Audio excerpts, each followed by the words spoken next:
Hello everyone, আজকে আবারও আমি চলে গিয়েছিলাম একটা বিনা নিমন্ত্রণের বিয়ে বাড়িতে।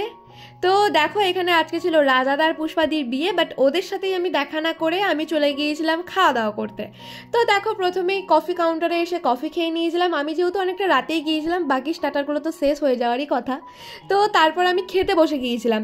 তো দেখো, প্রথমে ওপরে গিয়ে দেখলাম যে সবাই খাওয়া দাওয়া করছে, আর ওদের রান্নাঘরটা ঘুরে দেখলাম যে না, বেশ নিট অ্যান্ড ক্লিনভাবেই কিন্তু সমস্ত খাবার দাবার চলছে। তো এখানে দেখো, আজকে আমি গিয়েছিলাম স্বাগতম ক্যাটারারের পক্ষ থেকে একটি নেমন্তন্ন বাড়িতে, আর এই হচ্ছে সৌভিকদা যে আমাকে নেমন্তন্নটা করেছিল। তো দাদার একটা মিনিট সময় নেই যে সে দাঁড়াবে, প্রচণ্ড ব্যস্ত ছিল দাদা। আর ওনাদের কিন্তু দুটো ড্রেস ক্যাটারিংয়ের, একটা হচ্ছে সাউথ ইন্ডিয়ান ড্রেস, একটা হচ্ছে পাঞ্জাবি।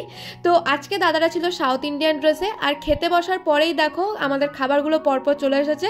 কাটলেট সস এসব খাওয়ার পর চলে এসেছিল রাধা বল্লভী, আর রাধা বল্লভীটা এতটাই নিজে থেকে টেস্ট ছিল যে আমার আর চানাটা খেতেই লাগেনি। তো দেখো, এরপর একে একে খাবারগুলো চলে এসেছিলো। বাসন্তী পোলাও, কাশ্মীরি আলুর দম, ভাত, ডাল, আলু পোস্ত, আর প্রত্যেকটা খাবারই ছিল 10 on 10। আর আমি যেহেতু মিষ্টি লাভার, মিষ্টিটা আমার কাছে মেন প্রায়োরিটি পাই, তো মিষ্টিগুলো আমার কাছে ছিল অসাধারণ খেতে, খুব ভালো লেগেছে আমার মিষ্টিগুলো খেতে। তো দেখো, আজকের এই সমস্ত খাবারের আয়োজনে ছিল স্বাগতম ক্যাটারার। তো স্বাগতম ক্যাটারার কিন্তু আমাদের মল্লারপুরেরই স্কুল মোড়ের। তো ওনারা কিন্তু বীরভূমের বাইরেও সমস্ত জায়গাতে ক্যাটারিং করে থাকে।